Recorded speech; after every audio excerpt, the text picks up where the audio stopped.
Hey guys, how are you doing? Welcome back to my channel, and today I want to talk to you guys about my favourite books that I have read throughout my life so far. It's very landmark from baby to how old I am now, which is 19. So hopefully you guys enjoy it. I'm going to start off with Dear Zoo. I loved this book when I was a baby and I still love it now. I think it's great. So I don't know if any of you guys haven't seen what it's like. Basically, you got that. You can see how much I loved it when I was younger. Decided to graffiti the whole thing. I got so much love from this book and I think it's really good, and hopefully you guys read it when you were younger as well, because I love it. When I was about 7 or 8, I don't have it here, but I used to love reading the Horrid Henry books, and then further on I read Jacqueline Wilson. They were really fun books, and I'm pretty sure if you haven't read one, you've read the other. And we had this massive library at our secondary school. It was really nice, and there was also 2 lovely librarians who used to work there. Showed me to the wonderful author called Sophie Mackenzie, and I think throughout my teenage years I pretty much read all of her books. So this is one of them out of, I think, about 5 or 6. I'm not too sure what order they're in, but I have there's 2 of them. They are the Medusa Project series, and they were amazing. I literally read all of them in the library and I was caught up, so I would wait really anxiously for them to come out, and when I did, read them straight away. Basically, they're about a group of 4 teenagers. I'm not too sure how old they are, but they all have very special powers. I think one, she can look inside people's minds, and another is gets invisibility. But yeah, they were really fun books, and I actually emailed Sophie Mackenzie and I was like, can you make a film of these books, because I love them so much. And she actually got back to me and she was like, I'd really like to make a film as well, but obviously that hasn't happened yet, so fingers crossed, we've still got time. Another book that I got introduced to in my teenage years was The Secret Diary of Adrian Mole, aged 13 3/4. This came out in the 1980s, so if you're into your history and you want a culture book, then this is definitely the one to go for. It's just about this 13-year-old boy and 3/4, starts off as, who gets a diary for his birthday. Oh no, I think it's Christmas. Yeah, he gets a diary for Christmas and then decides to write his New Year's resolutions.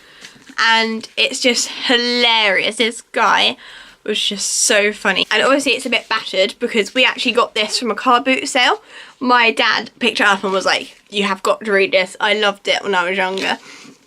So yeah, I read it, and it's actually a massive collection. Unfortunately, the author Sue Townsend has died. I think it was around a year ago, but she made an absolutely amazing collection of Adrian Mole books up until he's now 30, 35, so you get really attached to the character and his love interest Pandora, so I would definitely recommend if you haven't, because I think it is actually for all ages. I would get away reading this now.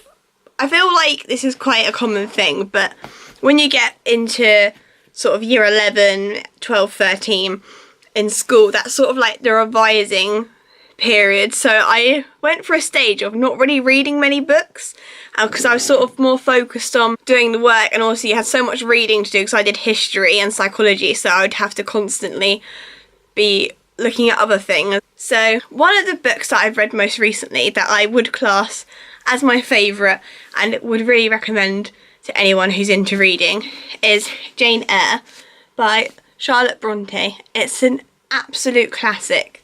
I mean, everyone's heard of this book, but maybe some people haven't read it. It may seem like a bit old school. So it was wrote in 1847, so that is pretty old, but I honestly think it is an absolute classic. It is about a girl called Jane Eyre who, it starts off about 11 years old, and it takes you through the course of her life, and you know how she's just a very independent person. She started off in a family of where her parents died, so she wasn't really like loved by anyone. And she just becomes this very serious person, and she stands up for herself, which is something you don't see really in old books. And that's also why Charlotte Bronte actually got quite a lot of stick for this, because she was one of the first female writers and she had to edit it under, she called herself Currer Bell, so she edited it under a man's name, which shows that, yeah, it caused quite a lot of controversy that a female writer was actually doing something with her life. So yeah, I really love this book. Obviously, I love reading and I'm going to carry on reading a lot of books. Currently, I'm reading a book called Girl Up by Laura Bates. I literally read like one chapter because I got it for Christmas. So I'll have to inform you guys on what I think of it and whether I can add it to my favourites. Thank you guys for listening and watching again to my videos. Hope you enjoyed my like recollection of books from past times. What's your favourite books? What did you like reading at all different ages? So thank you very much for watching and see you again soon. Bye!